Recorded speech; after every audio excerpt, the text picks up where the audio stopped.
خب سلام، وقت همگی شما دوستای عزیز بخیر باشه. خیلی خوشحالم که در فصل دوم طراحی وبسایت از مقدماتی تا پیشرفته در خدمتتون هستم. در یک فصل بسیار جذاب داریم با هم دیگه پیش میریم. یه خورده کارهای اجرایی تر، عملی تر و زیرساختی هستش و یه سری خروجیایی هستش که میتونیم ببینیم و این میتونه خیلی جذابش بکنه. امیدوارم که تا به اینجای کار طبق موارد و نکاتی که بهتون انتقال دادم از تجربه قبلی تونسته باشید پیش رفته باشید، تمرین کرده باشید و انرژی خیلی خوبی داشته باشید، چون از اینجا به بعد خیلی کار داریم و خستگی دیگه خیلی معنایی نخواهد داشت. امروز قراره راجع به نرم افزارهای طراحی رابط کاربری، حالا چه رابط کاربری تجربی چه رابط کاربری بصری، همون UX و UI صحبت کنیم و آشنا بشیم. میریم دوست خوبمون سایت google.com رو باز میکنیم که ببینیم چه خبر هستش. من اگر اینجا چیز باشه که VPN هم ببندم. خب من اینجا می نویسم Adobe XD. Adobe XD یکی از این برنامه هاست که به ما کمک میکنه که بتونیم رابطهای کاربری و تجربی و پروتوتایپ های حرفه‌ای رو طراحی بکنیم. خب یه زمانی بودش که آپدیت می اومد براش، بیشتر کار میکردن روی این نرم افزار، اما الان در حال حاضر دیگه فیگما کاملا میشه گفت جایگزین شده. یک برنامه دیگه هستش که همین قابلیت ها رو حتی به مراتب بیشتر داره. اگه دقت بکنید اصلا ورسز هم گذاشتن، در تقابل با هم گذاشتن. اون چیزی که ما با هم دیگه میدیدیم توی قسمت قبل تحت عنوان وایر فریم که میخواستیم حالا با سیستم مرتب ترشو بکشیم، دقیقاً اتفاقی که با این نرم افزار این چنینی برای ما به وجود میاد و ما میتونیم ازشون بهره ببریم و این کار رو انجام بدیم. حالا ببین شکل مختلفش اینجا وجود داره، یا این دوستمون اومده اصلا وایر فریم کشیده اینجا و اومده مرتب ترش کرده، یا اومدن پروتوتایپ درست کردن، لینک دادن که اگر رو هر صفحه روی یه جایی کلیک کردی کدوم صفحه بری. تمام این اتفاقات کارهاییه که باید برای طراحی وبسایت یه UX دیزاینر و بعدش UI دیزاینر بیان روی این فایل کار بکنن و به یه همچین نقاطی برسوننش. این برنامه Adobe XD فعلا فقط در حد اینکه فضاشو ببینی نگاه کن به این شکله. این برنامه Adobe XD شد. خب دیگه چه برنامه‌ای داریم که بشه بررسی کرد و این کار رو باش پیش برد؟ خب برنامه فیگما رو ما داریم که میتونیم ازش استفاده بکنیم و اسمش رو آوردیم.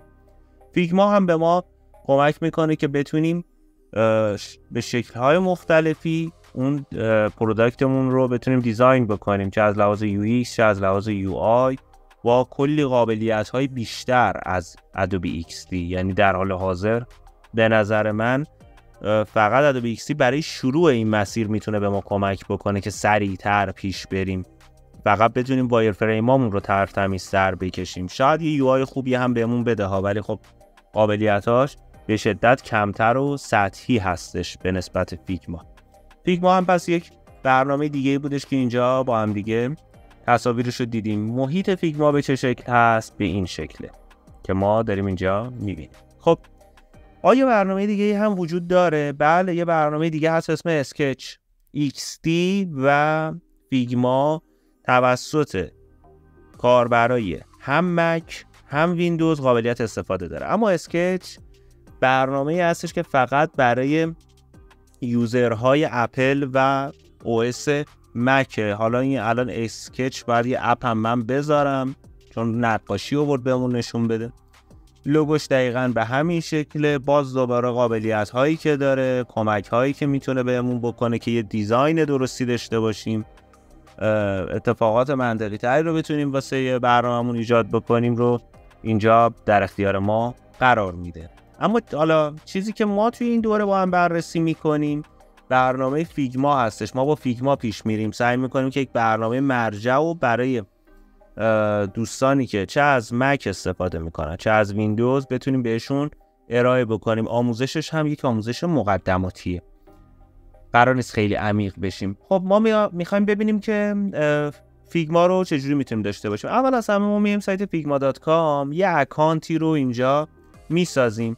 به بحث اینکه اکانت رو ساختیم، به خاطر اینکه فیگما کلاود بیسه، من فکر کنم وی پی ان رو ببندم سنگین ترم، چون خیلی داره اذیت میکنه.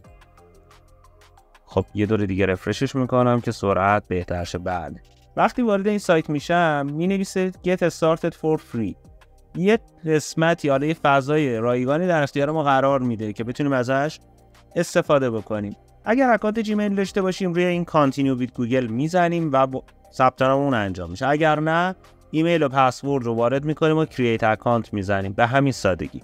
شما میتونید حتی توی محیط براوزرتون هم طراحی انجام بدید، چون از حالت کلاود داره استفاده میکنه و هر آنچه شما توی سیستمتون خروجی بگیرید و یا داخل همین براوزر خودتون کار رو پیش ببرید، همه با هم دیگه یک جا ذخیره شده و شما دسترسی دارید تحت هر شرایطی بهش. خب این از این که من فیگما رو چجوری میتونم اکانت داشته باشم. حالا من میخوام فیگما رو واسه سیستم دانلود کنم. من میرسم فیگما دانلود. هم سایت فیگما به ما اجازه میده که ازش دانلود بکنیم، هم سایت سافت 98 هستش که برای ما یه فضایی رو برای دانلود لحاظ کرده که بتونیم داشته باشیمش. ببین اینجا دسکتاپ اپش رو گفته واسه مک او اس، ویندوز میتونیم از اینجا دانلود بکنیم، یا نوشته واسه آی او اس، اندروید، آیپد، اینا رو به ما داره ارائه میکنه. من این رو دانلود میکنم، خیلی راحتم نصبش میکنم با چند تا کلیک.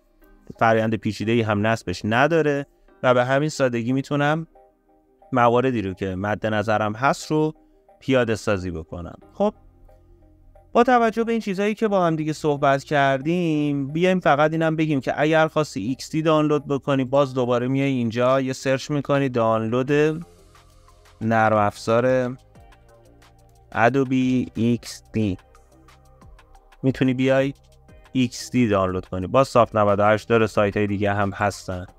اینجا آورده واسه ما لینک های دانلودش رو گذاشته. حالا اگر من دوباره برنامه دیگه بخوام، اسکچ رو بخوام واسه مک، یه سرچ میکنم اینجا، باز دوباره هست و من میتونم دانلودش بکنم. میگم فقط اینو توی ویندوز نمیتونید ازش استفاده بکنید. خب این از نرم افزارها. یه دوری بزنیم توی XD. خب رابطه کاربریش یه خورده ساده تره چون امکاناتش کمتره. من میگم میخوام یه وبسایت طراحی بکنم، نسخه دسکتاپ، میام اینجا روش کلیک میکنم، صفحه رو واسم میسازه، ابزارها اینجا واسه من موجود هستن. شاید دیگه اکانتی نیاز نباشه که داشته باشی، فضا به این صورته. ولی خب فیگما یه مقدار به خاطر اینکه قابلیتاش بیشتر هستش، وقتی هر کدوم از ابزارها رو کلیک میکنیم روش، که حالا تو قسمت بعدی بیشتر باهاش آشنا خواهیم شد، امکانات بیشتری در اختیار ما میذاره، منوی عمیق‌تری داره، ابزارهای بیشتری داره و قابلیت‌های بیشتری رو در اختیار ما قرار میده. پس این هم در رابطه با گشت و گذاری که ما توی این محیط‌ها با هم دیگه کردیم. اما حالا یه سری خروجی هم بیایم با هم دیگه ببینیم. حالا که تا اینجا اومدیم، مثلا می‌نویسیم Best UI Design in Figma.